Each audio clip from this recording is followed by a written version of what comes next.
안녕하세요. 난치성 피부 질환을 전문적으로 치료하는 생기한의원 강남역점의 박지영 한의사입니다.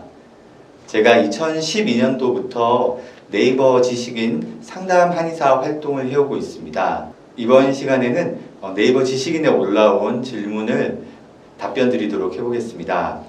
아토피에 관련된 질문이었는데요. 질문은 이렇습니다. 둘째가 아토피가 무척 심합니다. 병원부터 한의원까지 다 다녀보았는데 효과가 없네요.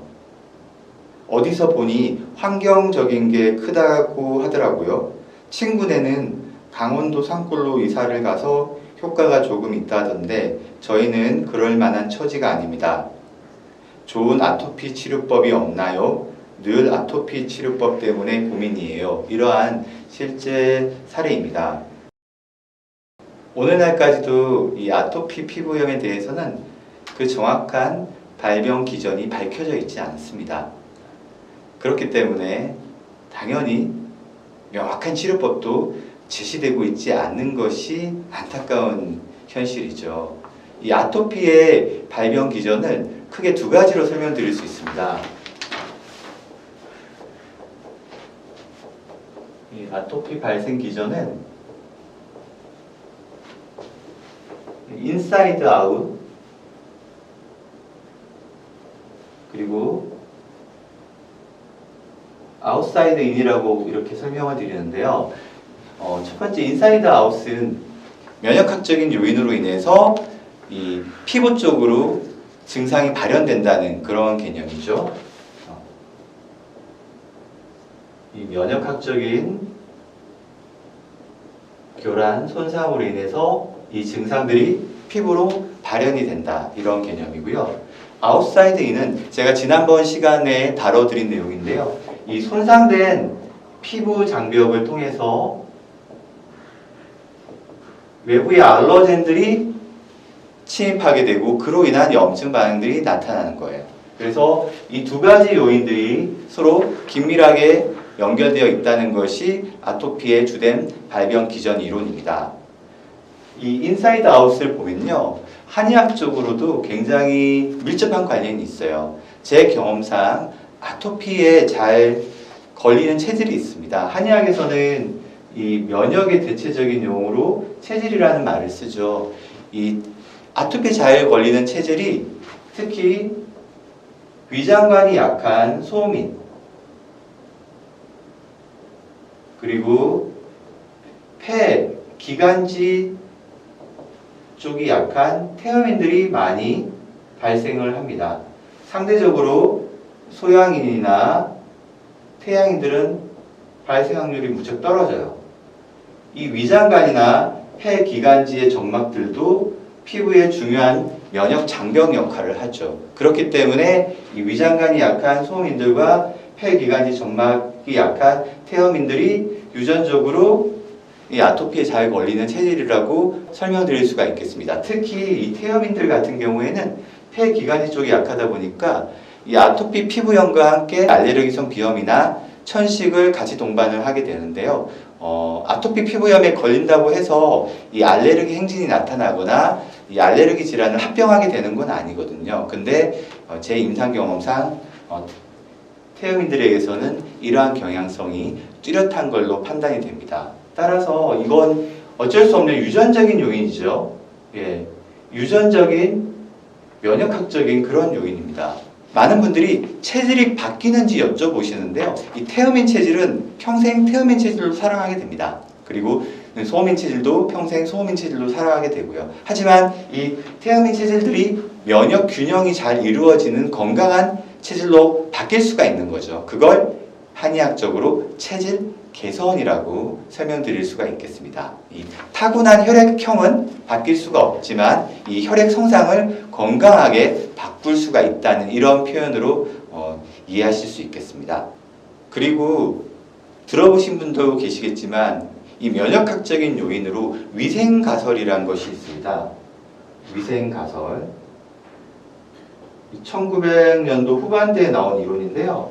이 위생적으로 발달한 서구 유럽권에서 감염성 질환은 점점 이제 줄어드는데 오히려 이 아토피나 비염, 천식을 비롯한 알레르기성 질환이 증가하는 이 현상에 대한 이론을 말하는 건데요. 오히려 위생적으로 발달할수록 이 알레르기성 질환이 점점 증가하는 이러한 현상을 설명하는 겁니다. 이런 표현들 들어보셨잖아요. 너무 깨끗하게 아이를 키우면 오히려 아이가 면역학적으로 미성숙하게 되고 알레르기성 질환에 더 쉽게 노출될 수 있다. 한 줌의 흙에는 수백 종의 세균과 바이러스가 있다고 하죠. 그래서 흙에 접촉하고 노출되는 것이 오히려 후천 면역을 획득하는 좋은 기회란 거예요. 근데 아토피 피부염이 발생하거나 발생할 조짐이 보이면 어떻게 해요? 굉장히 청결하게 관리하려고 하시죠. 물론 적당한 청결은 필요한 법이에요. 하지만 오히려 너무 청결하게 지나칠 정도로 관리하는 것은 좋지 않다는 것이죠. 그래서 환경을 지나치게 깨끗하게 제한하지 않고 흙놀이도 하고 자연 환경에 노출될수록 건강한 면역을 획득할 수 있다는 것이죠. 그리고 두 번째 아웃사이드인 피부 장벽 손상에 대해서 설명드리도록 하겠습니다. 이 아토피 피부염을 앓고 계신 분들은 보습제를 사용해서 아토피를 치료하려고 하시잖아요. 근데 제가 지난 시간에 보습제를 사용하는 것이 오히려 피부 장벽을 회복하는데 도움이 되지 않는다고 말씀을 드렸죠. 혹시 지금 제가 드리는 말씀이 이해되지 않으신다면 꼭 지난번 영상을 한번 시청해 보시기를 권해드리겠습니다. 피부 장벽 손상을 회복하기 위해서는 오히려 땀을 충분히 흘려주면서 천연 피지막 형성을 촉진시키는 그런 일상생활이 중요하다고 말씀을 드렸습니다. 그리고 피부 장벽을 회복시키는 좋은 방법이 바로 일광욕이 되겠습니다. 아토피 환자분들을 치료하다 보면 피부가 검게 그을린 피부로 바뀔수록 회복된다는 것을 확인할 수가 있습니다. 따라서 저는 일광욕을 무척 추천드리는데요. 이 대부분의 아토피 피부염을 가진 분들은 피부 자체가 하얀 편이에요. 따라서 일광욕을 통해서 구릿빛이 피부로 갈수록 피부 장벽 또한 튼튼하게 회복된다고 말씀드리고 싶습니다. 피부 과학적인 구조에서 이 멜라닌 세포와 각질 형성 세포가 굉장히 중요합니다. 이 각질 형성 세포가 각질층에서 최종 분화되는 것이 바로 피부 장벽이거든요. 이 멜라닌 세포와 각질 형성 세포가 기저층에서 1대9로 형성이 됩니다. 멜라닌 세포와 각질 형성 세포가 서로 밀접하게 영향을 주고받으면서 건강한 피부 장벽이 만들어진다는 것이죠. 실제로 이 일광욕을 통해서 멜라닌 세포의 색소 분비량이 증가할수록 건강한 피부 장벽이 만들어진다고 저는 그렇게 생각하고 있습니다. 너무 개인적인 생각 아닌가요? 네, 물론 제 임상 경험적인 판단인데요. 피부 환자분들을 치료하다 보면 처음에 내원하실 때 굉장히 희고 투명한 피부를 가지신 분들이 되게 많으세요. 근데 그분들이 실제로 일광욕을 통해서 피부가 검고 건강한 피부를 회복할수록 아토피 피부염을 극복하게 되거든요. 그래서 저는 이렇게 생각을 하고 있는데 사실 아직까지 피부 과학적으로 여기에 대해서는 밝혀져 있지는 않습니다. 여기에 대한 연구가 많이 이루어지고 있는데요. 제 생각에는 이후에 좀 더 명확한 기전이 밝혀지지 않을까 생각을 합니다. 지금까지 아토피 피부염의 발생 기전에 대해서 설명을 드렸는데요. 그렇다면 이걸 어떻게 극복할 것인가? 그게 중요하겠죠. 따라서 첫 번째 내부의 면역 문제를 해결하기 위해서는 이 면역 개선이 꼭 필요합니다. 면역을 개선하려면 기본적으로 식습관과 수면 습관을 비롯한 생활 습관을 개선해야 돼요. 제가 여기에 관련된 영상도 수차례 올린 것으로 기억됩니다. 이 아토피 피부염을 앓고 있는 분들이 저는 음식 조절하고 싶지 않아요, 수면 조절하고 싶지 않아요, 이렇게 말씀하시는 분들 있으시거든요. 하지만 음식 습관을 개선하지 않고 수면 습관을 개선하지 않고는 이 면역 개선이 이루어지지 않습니다. 단순히 아토피 피부염에 좋다고 알려져 있는 건강보조식품을 챙겨 먹는 것으로 이 면역 개선이 이루어지지 않는다는 것이죠.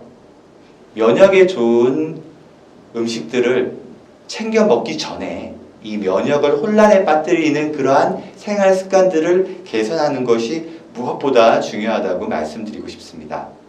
그리고 두 번째, 손상된 피부 장벽을 어떻게 회복할 것인가?